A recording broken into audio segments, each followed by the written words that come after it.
Is there just kind of a sense maybe in the locker room that like some of the success you've had over the last week could prove to be your big breakthrough or kind of maybe a turning point for you guys for the rest of the season?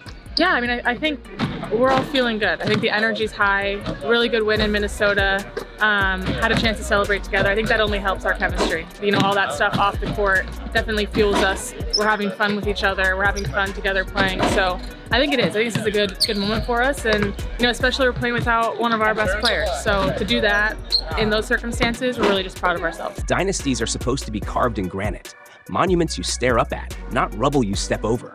Yet on a muggy July night in Indianapolis, the once unstoppable Las Vegas Aces shattered like glass, and the shards spelled out a new reality. The Indiana Fever are done asking for respect. They're taking it. The Indiana Fever just beat the Aces.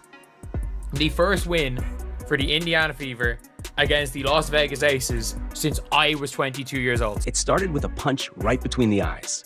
6 straight Fever points, a roaring Gainbridge Fieldhouse, and a scoreboard that read 21-4 before Vegas had time to lace a counterpunch. By the final horn, it was 81-54, the worst offensive showing the Aces have posted since moving to Nevada.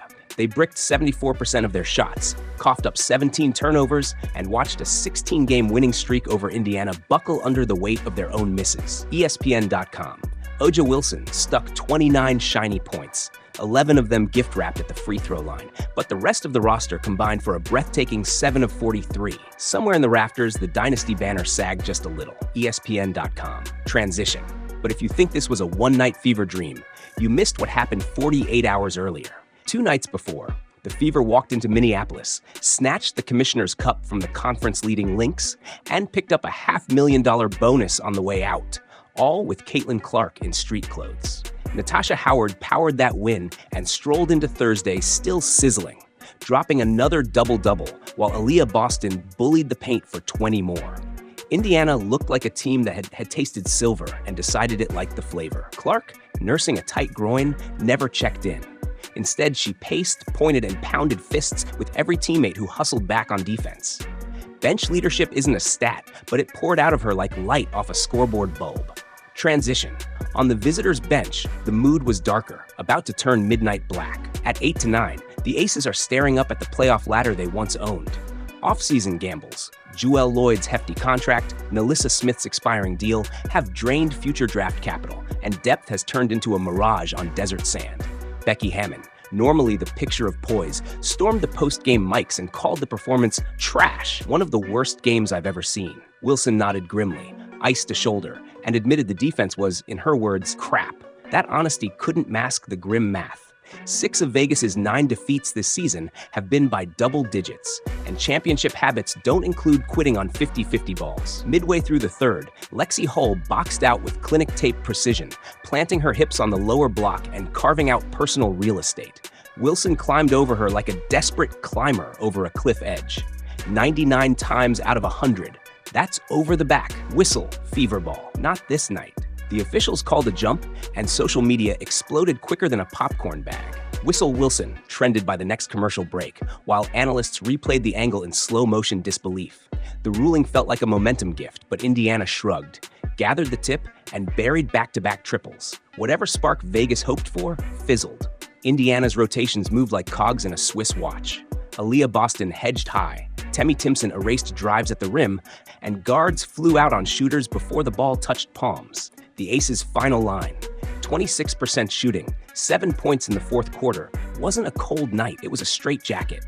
The Fever piled up 24 assists on 31 made buckets, the kind of ratio that makes coaches clap like kids on Christmas. Meanwhile, Sophie Cunningham body-checked Vegas's mini run with a corner 3, and rookie Timpson erased a Wilson layup that might have sparked life. It wasn't individual brilliance, it was hive mind basketball. Every time the camera cut to Clark, she was leaning into a huddle, tracing imaginary passing lanes in the air, or exploding off the bench when Mitchell stroked a step-back 3. When your franchise star cheers like the last player in line, effort becomes contagious. On the opposite bench, Chelsea Gray's stat line, 2 points, 5 turnovers, hung like fog in a morgue. The Aces looked as if someone had unplugged their swagger at halftime. Inside the Fever locker room, players talked about joy first, game second, about celebrating defensive slides as loudly as breakaway layups. The results show up in hustle stats and highlight reels alike. Within minutes, hashtags split WNBA Twitter like fault lines. Whistle Wilson on one side, let him play on the other. Clips of the non-call racked up hundreds of thousands of views before the fourth quarter even started. Becky Hammon doubled down in her presser, comparing the game to rugby, while Fever fans gleefully stitched her rant into victory montages. Commentators debated whether Wilson gets superstar whistles or whether Indiana's physical style simply caught Vegas flat-footed. Either way, the noise only amplified the narrative. The Aces feel hunted. The Fever smell blood. July 24th Prime Video. Fever versus Aces Part 3. By then, Caitlin Clark expects to be cleared. Vegas could be fighting just to stay above .500, and social feeds will buzz like power lines. Indiana sits 3.5 games behind New York in the East, but owns mental real estate in every opponent's scouting report. Vegas, meanwhile, must trek through Connecticut and Seattle before any revenge shot. And Becky Hammon has hinted at shaking up the starting lineup.